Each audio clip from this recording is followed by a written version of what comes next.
आपको मेरा चैनल पसंद है तो प्लीज लाइक करें और नए वीडियो को सबसे पहले आप ही देखें, इसीलिए आर्ट्स क्लासेस चैनल को सब्सक्राइब करके घंटी को जरूर दबाएं। चलिए नमस्कार जी, आप सभी को आपके ही अपने YouTube चैनल आर्ट्स क्लास के ऊपर में स्वागत है। मैं भारती सर पटना बिहार से। तो पिछले वीडियो क्लास में हम लोग देखे थे क्लास 12 का जो हिंदी है फर्स्ट चैप्टर, जिसका नाम है बातचीत, और बातचीत के जो लेखक है इनका नाम है बालकृष्ण भट्ट। तो इनके बारे में हम लोग पिछले वीडियो क्लास में देख लिए, यानी बात कर ले तो लेखक परिचय को लेकर के कि भाई इनका जन्म कब हुआ, जन्म कहाँ हुआ था, इनके माता का नाम क्या है, पिता का नाम क्या है, कहाँ इनकी प्रारंभिक शिक्षा हुआ था और किस भाषा में इनकी शिक्षा हुई, कहाँ कहाँ ये पढ़ाने का काम किए। इसके बाद एक मासिक पत्र लिखे जो बहुत इंपॉर्टेंट था, हिंदी प्रदीप, उसके बारे में चर्चा किए। और कौन कौन से इनके प्रमुख उपन्यास है, प्रमुख कौन कौन सी कहानियां हैं, निबंध है, इनके बारे में पिछले वीडियो क्लास में देखे, यानी लेखक परिचय को लेकर के। और आज का ये जो वीडियो क्लास है इसमें हम आपको नोट्स के साथ क्या पढ़ाने वाले हैं, तो इसमें पाठ का सारांश चलेगा। तो एक तो बहुत इंपॉर्टेंट इसलिए है क्योंकि आपको लॉन्ग क्वेश्चन के रूप में पाठ का सारांश लिखने के लिए आता है, तो ये इंपॉर्टेंट हो गया। दूसरी बात, पाठ का सारांश अगर यहाँ से ना भी अगर आता है तो आपको यहाँ से ऑब्जेक्टिव यहीं से निकल के आएगा। पाठ के सारांश जब हम आपको पढ़ाएंगे ना, वहीं से ऑब्जेक्टिव निकल के आएगा और सब्जेक्टिव भी यहीं से निकल के आएगा। तो बहुत इंपॉर्टेंट है। चलिए अब आपको केवल सुनना है, जितना बढ़िया सुन पाइएगा उतना बढ़िया इस चैप्टर का आप ऑब्जेक्टिव और सब्जेक्टिव कर पाइएगा। अगर कंप्लीट रूप से सुन लीजिएगा बात को तो आपको पाठ का सारांश लिखने का भी कोई टेंशन जो है वो बोर्ड के टाइम पे नहीं रहेगा। तो आज से ही आपको ध्यान रखना है, ऐसा नहीं कि बोर्ड के टाइम में देख लेंगे। हिंदी एक बार देखने का चीज है ही नहीं, जिसको लगता है कि लास्ट में देख लेंगे। लास्ट में कितने के कहानियां पढ़ेंगे, कितने के आप जन्म मरण क्या लिखे नहीं लिखे याद कर पाइएगा। तो इसीलिए आराम से अभी से ही बारीकी से पढ़िएगा, समय दीजिए। चलिए आपको दिख पा रहा होगा पाठ का सारांश। तो जब भी हम पाठ के सारांश की बात करते हैं, किसी भी पाठ का सारांश आपको लिखना हो तो सबसे पहले इंपॉर्टेंट होता है कि आपको लिखना होगा कि भाई ये जो शीर्षक है तो उसका नाम क्या है, और उसके नाम के साथ साथ देखना है कि क्या वो कहानी है, क्या वो निबंध है। तो हम यहाँ पे लिख रहे हैं बातचीत को लेकर के, तो सबसे पहले आप लिखेंगे कि बातचीत शीर्षक एक क्या है, तो निबंध है। सही बात है, यहाँ तो कोई कहानी नहीं। पिछले वीडियो क्लास में बताए थे कि यहाँ पे बालकृष्ण भट्ट जी ने एक टॉपिक उठाए हैं जिसका नाम है बातचीत, और बातचीत पे पूरा उनका जो जितना भी अपना निजी सोच है वो पूरा का पूरा अपने भाव को इसमें रखे हैं, और अलग अलग विचारधाराओं के भी जो अलग अलग जो उस पे बोलने वाले हैं, जैसे एडिशन वगैरह हैं, उनकी भी विचार को इसमें इन्वॉल्व किया गया है, शामिल किया गया है। तो सबसे पहले एक लाइन होगा कि बातचीत शीर्षक एक क्या है सर, तो निबंध है। अब जब बात करते हैं कि ये एक निबंध है, ये ऐसा शीर्षक है, तो इसके कोई ना कोई तो रचयिता होंगे ना, तो रचयिता का नाम लिखना है। और हम पढ़ रहे हैं बातचीत जो कि गद्य विधा के अंतर्गत आने वाला है, इसको निबंध कहते हैं। तो ये जो निबंध एक विधा है, गद्य विधा के अंतर्गत आता है, तो इसके गद्य के लिखने वाले को हम कभी नहीं कहते हैं लेखक कहते, बार बार बोल रहे हैं। तो यहाँ पे हम कहेंगे, यहाँ तो रचनाकार कह सकते हो या फिर हम कह सकते हैं कि लेखक, यानी इसके लेखक कौन है, तो बालकृष्ण भट्ट है। ये सिंपल बातें हो गई जो साधारण बच्चे लिखेंगे। बाकी और बच्चे इसमें और चार चांद लगाना चाहते हो तो आप हमारे नोट्स के हिसाब से लिख सकते हो कि बातचीत एक निबंध है, इसके रचनाकार यानी लेखक, आप एक कुछ शब्द का इस्तेमाल करेंगे, महान पत्रकार कॉमा निबंधकार, माने हम उनको एक रिस्पेक्ट से कह रहे हैं कि महान पत्रकार है, निबंधकार है, चूंकि काफी सारे निबंध लिखे थे, जिसमें आपको बताए थे 1000 के आसपास में निबंध थे, जिसमें से 100 से अधिक ऐसे निबंध है जो इनका इंपॉर्टेंट है। तो भाई निबंधकार है और तीक्ष्ण बुद्धि उक्त आलोचक बालकृष्ण भट्ट है। तो ऐसे भी लिख सकते हैं, नहीं तो इतनी बड़ी बड़ी बातें ना करने आता है आपको, तो डायरेक्ट लिखेंगे क्या कि भाई बातचीत शीर्षक एक निबंध है जिसके रचनाकार कौन है भाई, तो बालकृष्ण भट्ट है। ठीक है, तो ये स्टार्टिंग लाइन आपका हो जाएगा। जो किसी भी लिखेंगे तो उसके कौन लेखक है वो आपको लिखना ही होगा। ठीक है, चलिए अब हम आते हैं, इसमें से पहले एक टॉपिक को उठाते हैं जिसके ऊपर में लिखना है आप। इसका नाम है वाक शक्ति। वाक शक्ति का मतलब होता है बोलने की शक्ति। अब लेखक वाक शक्ति को लेकर के क्या बताते हैं, ये बोलने की शक्ति को लेकर के, तो लेखक कहते हैं जो बातचीत को लिखे हैं यानी बालकृष्ण भट्ट जी का कहना है कि ईश्वर द्वारा प्रदान अनेक शक्तियों में से एक वाक शक्ति भी मनुष्य के लिए वरदान है। मतलब कहते हैं कि ईश्वर ने हमें कई ऐसी शक्तियां जो है वो वरदान के रूप में दी है। समझ रहे बात। अब यहाँ हिंदी है तो भाव आएगा, यहाँ हिस्ट्री की तरह आपको नहीं सोचना है कि वरदान वरदान कुछ नहीं होता है जैसे दिखाते हैं, यहाँ आपको एकदम भाव के हिसाब से चलना है।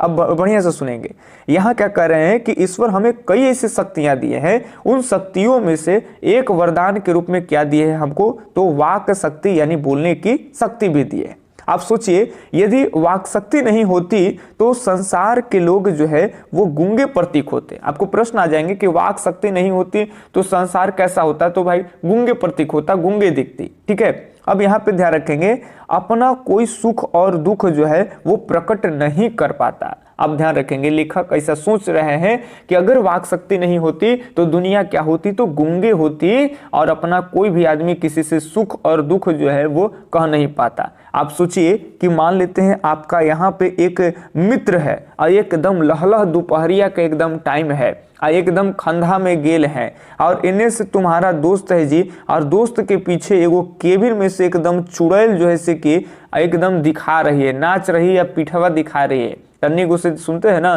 कि आगे से भूत एकदम सुथर लगता है और पीछे से खोखला लगता है। ये सब बात होता नहीं है, ये सब खाली कहने के लिए होता है। बच्चा में फिगरो लेकिन बना लेता है, भूत वाला फिल्म देखेगा तो उसन फोटो सेट कर लेगा कि केबिन में नाच रही।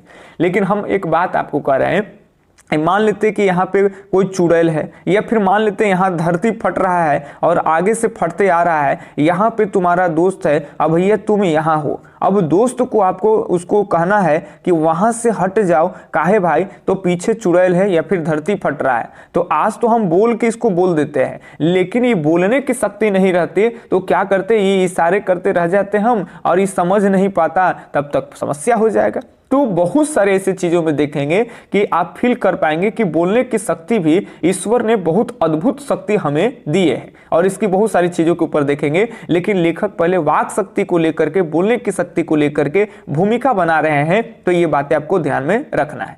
इसके अलावा लेखक का क्या कहना है, लेखक कह रहे हैं कि वाक शक्ति में स्पीच और बातचीत दोनों शामिल होते हैं। कितनी बढ़िया बातें हैं कि जो हम लोग बोलते हैं ना उसमें दोनों चीज शामिल होता है, एक तो स्पीच भी शामिल होता है और दूसरा बातचीत। बातचीत का मतलब हो गया साधारण बातचीत, जैसे हम लोग बात करते हैं, आप लोग जैसे 2-3 आदमी के बीच बात, 4 आदमी के बीच बात, ये साधारण बातचीत के अंतर्गत आता है। एक हो गया स्पीच जो कि बातचीत से एकदम हट गया है, उसमें केवल क्या है कि बात करने वाला लोग नहीं है, केवल बोले वाला अपने सुर में बोले जाएगा, जिसको कहते हैं वक्ता। जैसे मंच पे चढ़ करके कोई भाषण देता है, उसमें उसके सामने अगर कोई सुनने वाला होता है जिसको श्रोता कहते हैं, तो श्रोता के मन का सब बात ध्यान में रखा जाता है वक्ता को, कि कखनी बीच में दुगो शेरो शायरी मारना है तब ताली के गड़गड़ाहट आएगा, तब ना वक्ता को उत्साह लगेगा जी। तो ये ध्यान रखेंगे, वक्ता जो बोलेगा, भाषण वगैरह देगा, उसको क्या कहते हैं, तो स्पीच कहते हैं। यहाँ बातचीत, साधारण बातचीत अलग टाइप का होता है, जिसमें हम लोग बोलते हैं तो बहुत बीच में एक आध गो जोक तो कोई आदमी मारा तो कोई आदमी मुस्कुराता है तो खाली होकर होंठ ऊपर नीचे होता है, होंठ पे मुस्कान दिखता है। लेकिन स्पीच में अलगे होता है भाई। स्पीच में देखेंगे कि पब्लिक जो है से कि मारे ताली गर्दा कर देगा, है ना, ताली मारेगा, हो हल्ला बोलेगा। तो ये हो हल्ला बातचीत में नहीं होता है, स्पीच में होता है। लेकिन वाक शक्ति यानी बोलने की शक्ति की अगर बात कर ले तो इसमें हो हल्ला भी शामिल होता है और साधारण बातचीत भी शामिल होती है। कितने बारीकी से लेखक सोच रहे हैं, आपको सोचना है। हालांकि बोलने के लिए तो हम सब बोलते आ रहे हैं बचपन से, लेकिन इतनी बारीकी से हम लोग नहीं कभी सोचे जितनी बारीकी से लेखक जो है एकदम डूब जा रहे हैं इस टॉपिक के ऊपर में। यही होता है निबंध, जब भी कोई आपको एक टॉपिक दे दिया जाए एकदम उसमें डूब करके, गोता लगा कर करके एकदम शब्द का भाव एकदम दे करके सोचना है सर। चलिए ध्यान रखेंगे। अब यहाँ लेखक कह रहे हैं कि स्पीच में नाच नखरा होता है किंतु साधारण बातचीत तो साधारण ही होते हैं। इतनी बढ़िया लाइन बोल रहे हैं कि जो भाषण देने वाला देखिएगा, बहुत सारे नेता होते हैं, मंत्री होते हैं, या स्टेज पे जाते हैं कलाकार लोग, गाना उना गाने वाले, तो देखिए उनका बहुत ज्यादा नाच नखरा होगा। स्टेज पे चढ़ेंगे तो एकदम धीरे धीरे पाँव रखेंगे, एकदम स्टाइल में, क्योंकि इतना सारा पब्लिक रहता है तो थोड़ा सा दिखाना ना है कि सर हम हीरो है। तो वहां देखेंगे कि जो वक्ता होगा उसका बहुत ज्यादा नाच नखरा होता है। लेकिन साधारण बातचीत में सब कुछ नहीं होता है, साधारण बातचीत तो साधारण ही होते हैं। तो इतनी बातें आपको भूमिका को लेकर के लिखना है। कि आपको याद हुआ क्या, नहीं याद हुआ, चलो हम याद कराते हैं। लेखक का कहना है कि ईश्वर के द्वारा अनेक प्रदान किए गए शक्तियों में से एक प्रमुख शक्ति है वाक शक्ति। एक बात है, अब बताइए, वाक शक्ति नहीं होती, ऐसी प्रश्न आता है, वाक शक्ति नहीं होती तो दुनिया कैसा प्रतीक होता? तो अभी देखिए कि गूंगे प्रतीत होती, और हर एक आदमी दूसरे आदमी से अपना सुख और दुख नहीं कर सकती। इतनी बातें ही केवल आपको लिखना है। ये तो हम एडिशनल ये सब कुछ जोड़ देते हैं ताकि आपको अच्छे खासे आपका नोट्स तैयार हो जाए, इसीलिए ये सब आपको लिखना नहीं है। ये सब बातें जो है कि वाक शक्ति में स्पीच और ये दोनों शामिल हो, तो ये केवल आपको समझना है। इतनी बातें आपको वाक शक्ति के ऊपर में कम से कम लिखेंगे। उसके बाद आप उसी में पैराग्राफ चेंज करके, हम इसको क्या कर दिए कि पॉइंट में तोड़ दिए, आपको पॉइंट में नहीं तोड़ना है, आपको पैराग्राफ चेंज कर करके कुछ बातें जोड़ते चले जाना है। तो आप ऐसे ही लिख लोगे, एक पेज 1.5 पेज चला जाएगा, वो आपका पूरा पार्ट का सारांश हो गया। ठीक है, चलिए लॉन्ग क्वेश्चन बन जाएंगे, अच्छे खासे नंबर आ जाएंगे। यहाँ पे देखेंगे लेखक एक आदमी को लेकर के बात करते हैं। एक आदमी है जिनका नाम है रॉबिन्सन क्रूसो। अब ये कौन सा आदमी है भाई? ये अजीब टाइप के आदमी है। ये ऐसा आदमी है कि जिन्होंने 16 साल तक जो है वो मनुष्य का मुख यानी मानव का चेहरा ही नहीं देखे हैं। अब यहाँ से बहुत इंपॉर्टेंट है, प्रश्न आते हैं कि कौन ऐसे व्यक्ति थे कि जिन्होंने 16 साल तक मानव मुखों को नहीं देखा था? तो रॉबिन्सन क्रूसो ने। तो 16 साल तक ये कहाँ थे भाई? तो 16 साल तक ये जंगल में थे। तो कुत्ता, बिल्ली, जो भी जानवर होते थे जंगल में, उन्हीं के ये बीच में रहते थे भाई। ऐसी इनकी जिंदगी थी कि जंगल में रहते थे तो केवल जीव जंतु, जंगली जानवरों को ही देखते थे। मानव के आज तक चेहरा इनको देखने के लिए मिला नहीं था। आज जंगल में आईना रखले नहीं थे, इसीलिए अपना चेहरा तो ये देख नहीं सकते हैं। शायद पानी उन्हीं के तालाब में उतरते होंगे तो अपना चेहरा भी दिखने के लिए मिलता होगा भाई, ऐसा बात थोड़ी ना है। लेकिन जो भी हो, ये रॉबिन्सन क्रूसो कहते हैं कि 16 वर्षों तक किसी का जो है कि मानव के मुख ना देखे, मानव के मुखों से जो है वो कोई बात जो है वो सुने नहीं, कभी सुनते हुए देखे नहीं। लेकिन पहली बार अगर 16 वर्ष के बाद किसी का चेहरा देखते हैं तो वो है फ्राइडे। बहुत इंपॉर्टेंट है, ये पूछता है कि रॉबिन्सन क्रूसो ने पहली बार किसी का चेहरा देखा, वो कौन है? पहली बार किसका चेहरा देखा है? तो फ्राइडे का। और फ्राइडे के मुख से जो उनकी से बात जब सुनता है भाई रॉबिन्सन क्रूसो, तो बहुत खुश होते हैं, यानी आनंद विभोर हो जाते हैं। उनके खुशी का ठिकाना नहीं रहता है, यानी काफी अच्छा लगा होगा कि मानव भी बोलता है। तो ये है रॉबिन्सन क्रूसो। रॉबिन्सन क्रूसो के लेकर के लिखना है। क्या लिखोगे? ये सब तो ऐसे सुनना है, केवल याद हो जाएगा। 16 साल तक तो जो थे वो जंगली जीव जंतुओं के बीच रहे, मानव मुखों को नहीं देखे। पहली बार किसी का चेहरा देखे थे तो वो कौन थे? फ्राइडे। जिसके मुख से बोलते हुए बोली को सुन करके आप अपने हिसाब से लिख सकते हैं कि फ्राइडे जब बोलते हैं तो उनके मुख से बोली को सुन करके आनंद विभोर हो गए या फिर एकदम मनमस्त हो गए, आप अपने हिसाब से लिख सकते हैं। ठीक है, इसके बाद पैराग्राफ चेंज करेंगे। अब आते हैं बेन जॉनसन पे। देखिए बेन जॉनसन क्या कहते हैं, ये भाई बहुत इंपॉर्टेंट है। इनका बातचीत को लेकर के कहना है, बेन जॉनसन का इनका मानना है अपना कि ध्यान रखेंगे, मनुष्य रूप का जो साक्षात्कार होता है वो तब होता है जब वास्तव में मनुष्य जो है वो बोलता है। जब तक कोई मनुष्य बोलेगा नहीं तब तक उसके गुण और दोष जो है वो प्रकट नहीं होगा। और जब किसी मनुष्य का गुण और दोष प्रकट नहीं होगा, हम उस मनुष्य के असली रूपों का यानी साक्षात्कार का जो है वो हम नहीं देख सकते कि भाई ये कैसा होगा, अच्छा आदमी है, ये खराब आदमी है, गुस्सैला प्रवृत्ति का है, ये शांत प्रवृत्ति का है। ठीक है, तो उसके अगर हम रूपों के अगर साक्षात्कार को अगर करना है तो उसको बोलते हुए देखना बड़ा जरूरी है, ये ध्यान रखेंगे। ये बात किनका मानना है? तो बेन जॉनसन का। बढ़िया सुनेंगे। अब बेन जॉनसन का मानना है कि बोलने से ही मनुष्य के रूपों का साक्षात्कार होता है। ये याद रखेंगे, प्रश्न आएगा कि बोलने से ही मनुष्य के रूप का साक्षात्कार होता है, ये किसने कहे हैं? आपको दे देंगे कि एडिसन ने कहे हैं, या फिर बेन जॉनसन ने कहे हैं, या फिर फ्राइडे ने कहे हैं, या फिर आपको वो आदमी दे दे जो आदमी 16 साल तक जानवर के बीच रहे यानी रॉबिन्सन क्रूसो को दे दे। तो ये याद रखेंगे, सही ऑप्शन हो जाएगा आपका बेन जॉनसन। यही इनका ही मानना है। अब इनका क्या मानना है कि जब तक आदमी बोलेगा नहीं तब तक आदमी जो है कि हम उसको जान नहीं सकते हैं असल में कि किस तरह का आदमी होगा। जैसे अगर हम ही लोग खाली बड़ा बड़ा अगर दाढ़ी बना ले, टीका लगा ले, गुस्सैला नियन कर ले, डकैत नियन, तो कोई लोग कहेगा कि गुस्सैला आदमी है। लेकिन मीठा बोलेंगे तब समझ में आ जाएगा कि ऐसी बात नहीं है, फलना बड़ा बढ़िया आदमी है। चलो बात ना। चलिए अब ये होता है भाई बोलने से असली रूपों का साक्षात्कार होता है, ये बेन जॉनसन का मानना है। अब आते हैं एडिसन पर कि एडिसन क्या मानते हैं। तो एडिसन का मानना है कि असल बातचीत जो होता है वो केवल और केवल दो व्यक्तियों के ही बीच में हो सकता है। बहुत इंपॉर्टेंट बात कह गए हैं एडिसन जी।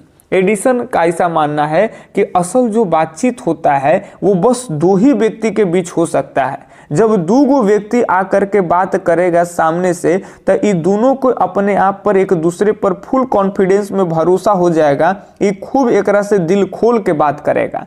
जब तीन गो आ जाएगा तब फिर बात जो है वो छुपाने लगेगा कोई, यानी बात की धाराएं ही बदल जाती है। तो असल बातचीत दो व्यक्ति के बीच ही होते हैं, ये कौन कहे हैं तो एडिसन। यानी बातचीत को लेकर करके कुछ अलग जो भी विचारक होंगे, जो भी लेखक हैं, उनकी भी बातें यहाँ पे जोड़ी जा रही है। चलिए ये याद रखेंगे एडिसन के हिसाब से। अब यहाँ पे आते हैं भाई बातचीत को लेकर करके कि एक एडिसन के हिसाब से देख लिए कि असल में बातचीत दो व्यक्तियों के बीच ही होती है। दो व्यक्ति के बीच बात होगा तो एकदम दिल खोल के बात होगा, वो अपन कोई बात नहीं छुपाएगा, एकदम अगला पर भरोसा हो जाएगा।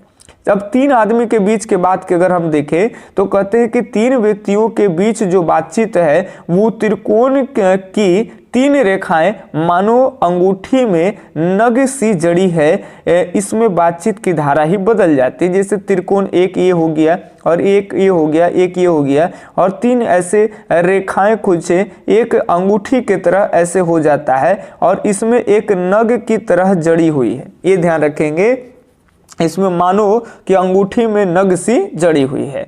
तो इसमें देखे नहीं कि नगवा जो है बड़ी छोटा है, लेकिन अंगूठी को देखेंगे कि बड़ा एकदम घूमल है। तब बात रहेगा एती चुके आ समय मरेगा ढेर, पता चला कि 1-2 घंटा बीता और कुछ बात असल में किसको बोलना क्या था क्या है नहीं है वो कुछ निष्कर्ष से नहीं पता चला।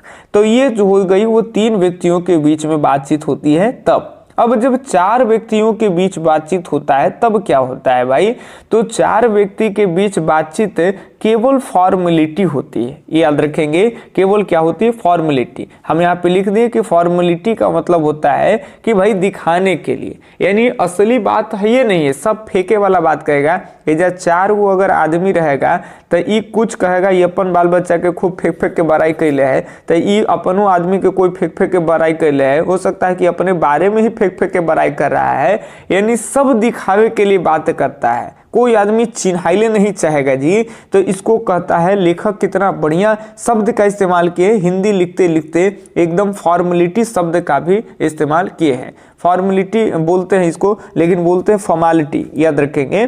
तो ये याद रखना है कि जब चार व्यक्ति के बीच बातचीत होता है तो लेखक कहते हैं कि बातचीत कुछ नहीं होता है, केवल फॉर्मेलिटी हो जाता है, ठीक है, यानी दिखाने के लिए ही बातचीत चलता है। अब आते हैं जब चार व्यक्ति की बात कर ले, ये सब आपको पैराग्राफ चेंज कर करके लिखना है, हम आपको यहाँ पॉइंट्स में लिख दिए, ठीक है। चलिए इसके अलावा देखें कि चार व्यक्ति से जब अधिक की बातचीत की अगर हम देखें तो चार व्यक्ति से जब अधिक के बीच बातचीत होती है तो ये बातचीत केवल कह सकते हैं कि राम रमौवल ही कहलाती है। चार से अधिक के बीच जो बातचीत होती है वो केवल क्या कहलाती है, तो राम रमौवल कहलाती है। ये तो बातचीत हो गई भाई। बातचीत को लेकर करके लेखक का अपना मानना है कि दो व्यक्ति के बीच बात, तीन व्यक्ति के बातचीत, चार व्यक्ति के बाद चार से अधिक। एक बार याद दिला दे आपको। चलिए जब कहेंगे एडिसन के अनुसार तो असल बातचीत दो व्यक्तियों के बीच होती है, एडिसन कहे।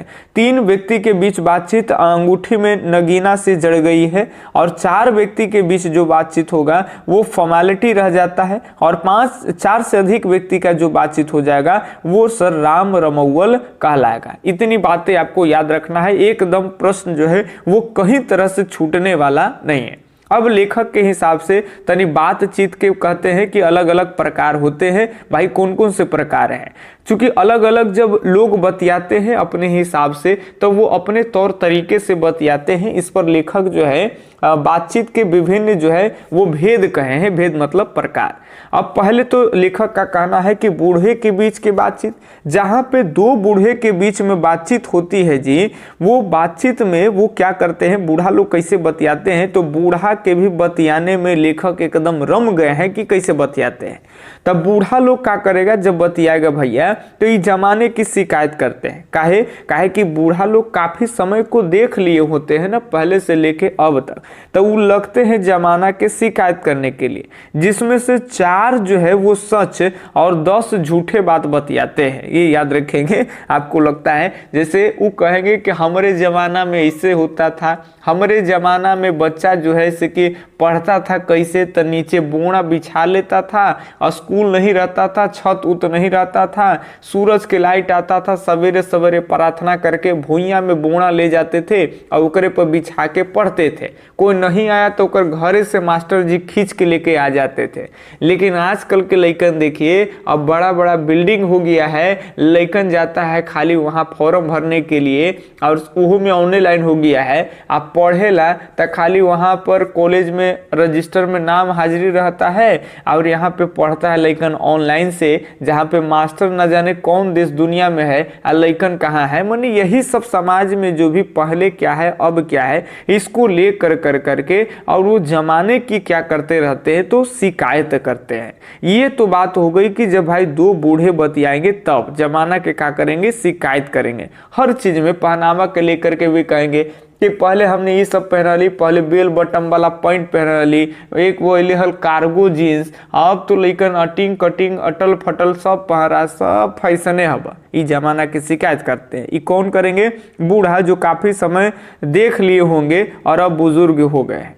अब जब 2 बुढ़िया की बात हम करें तो 2 बुढ़िया को लेकर के लेखक का कहना है कि इसमें मुख्य बातचीत जो है वो बहू बेटी वाली हुई तो, याद रखेंगे, यानी अगर कोई बुढ़िया या तो बेटी वाली है या तो बहू वाली है तो अपनी बहुओं या बेटों का गिला शिकवा करेगी। अब ये बढ़िया से देखेंगे, या तो बहू के करेगी या तो बेटा के करेगा, इनमें बेटी नहीं आ रहा है जी, ये याद रखेंगे। बेटी के हमेशा कोई बुढ़िया जो होगी वो शिकायत नहीं, वो हमेशा बड़ाई करेगी। आप किसी को देख लेंगे, किसी की भी जो माँ होगा उसके लिए अपनी बेटी ही बेटी है, ओकर बहू जो है वो उतना फायदा नहीं वो कितनों बेचारी कर देगी बहू, तो लगेगा कि हमार बेटी ना हो सके, हमार बेटी एकदम हमारा पूरा लुकले रहलक, सब काम कर दे। यानी बेटी के हमेशा बड़ाई करते हैं अक्सर माताएं, और जो बहू मिलती है उनकी अक्सर जो है वो शिकायत कर देते हैं। और बहू के आ जाने के बाद से बेटी के भी बूढ़ी लोग जो होते हैं वो शिकायत करते हैं कि जब से बहू आई है तब से मेरा बेटा सुनता ही नहीं है, बेटा को अपन अंडर में कर लिया है, ना जाने का खिला पिला दी है कि बेटा हमारे सब ओकरे फेवर में चल गया है। ठीक है, ये हल्की हल्की बातें आपको केवल सुनना है, बाकी तो आप यहाँ पे फील कर पाओगे एक नायक के रूप में। ऐसा लगे कि सर हाँ सर हम तो देखे हैं, हम तो जानते हैं, ऐसा है। क्योंकि देखो होता ही है, कोई भी लेखक लिखते हैं तो ऐसा डूब जाते हैं ताकि हर किसी का जो दिल होता है वो छू जाए। ठीक है, चलिए ध्यान रखेंगे। तो 2 बुढ़िया के बीच बातचीत कैसे होती है, तो 2 बुढ़िया लोग जो होते हैं उसमें बहू और बेटी का कहानी चलता है, बहू और बेटे का, जिसमें बहू और बेटे का क्या चलता है भाई, तो गिला शिकवा चलता है। ठीक है, चलिए यहाँ पे कहते हैं लेखक, और भी इनका कहना है कि कई बार तो गिला शिकवा करते करते 2 बुढ़िया अपने खोड़े दांत निकाल कर करके और लड़ने भी लगती है। ये भी मजेदार चीज है। कभी कभी ज्यादा किसी का शिकवा शिकायत हुआ तो वहां पे लड़ाई झगड़ा भी हो जाता है। तो ये काफी सारे ऐसे प्रकार है, जैसे और भी है, आप और लिख सकते हो कि जैसे 2 सहेलियों के बीच बातचीत होगी तो कैसी होगी भाई, तो 2 सहेलियों की बातचीत जो होगी वो सुनने लायक होगा, मानो एकदम रस का सागर बह रहा है। खास कर करके जो इस तरह का लड़का होगा जो लड़की के बात सुने ला कान खड़ा कर करके घुरियाई रहता है, ये चलते रहेगा दिखावा करेगा, लेकिन लड़किया के बतवा सुनल चाहता है, वैसन से पूछिए कि भाई लड़की बतियाती है तो क्या होता है। तो अलग अलग लोग अपने हिसाब से बात करेंगे। जैसे अगर कोई खिलाड़ी समुदाय से कोई नवयुवक लड़का है तो कहीं ट्रेन वगैरह में भी बैठ जाएगा तो खिलाड़ी को लेकर के बात करेगा। आईपीएल हो रहा है, ये मैच हुआ है, फलना हार गया, चिल्ला जीत गया, कोनो लेकिन आज के डेट में ड्रीम 11 वाला में पैसा लगेले रहेगा तो वो बतियाएगा, वो जीत गया है, वो हार गया है। माने जो जैसा माहौल में होता है वो उसे हिसाब से बात करता है। तो बातचीत के अलग अलग जो है वो भेद होते हैं। ठीक है, के अलावे जो सबसे अच्छी जो बातचीत होता है जिसको हम लोग कहते हैं आर्ट ऑफ कन्वर्सेशन, यानी बातचीत करने की कला। वो खास करके यूरोपीय लोगों में ज़्यादा डेवलप होता है। क्योंकि असली बातचीत करने का मजा जानते हैं कब है? क्योंकि आप किसी से बातचीत करेंगे तो कोई खोड़ा दांत लेके कोई लड़ जा रहा है, कोई जमाना की शिकायत, ये भी ठीक नहीं है। तो असली में जो बातचीत है ना, कि जिसमें राम रमोवल भी ना हो, ऐसा नहीं है कि कोई निष्कर्ष नहीं लेके घंटों घंटों हम लोग बिता दे। क्योंकि बातचीत का एक अपना ही विशेषता है भाई, कि अगर बात कर रहे हैं आनंद आएगा, तो कभी कभी आदमी काम हर्जा कर करके, यानी काम नुकसान में भी कर करके बात करके खुद को खुशी महसूस करता है। तो यहाँ पे बातचीत की विशेषता है। लेकिन सही में चालाकी की अगर बातचीत की बात कर ले तो वो बातचीत होता है कि हम खुद से करें। बात करना चाहिए, उससे मन एकदम हल्का रहेगा, लेकिन खुद से बात करें तो ज्यादा बेहतर होता है। उसमें अपने अंदर की कमियां से लेकर के सारा चीज होता है। तो ये खास कर करके यूरोपीय लोगों में ही ज्यादातर डेवलप है।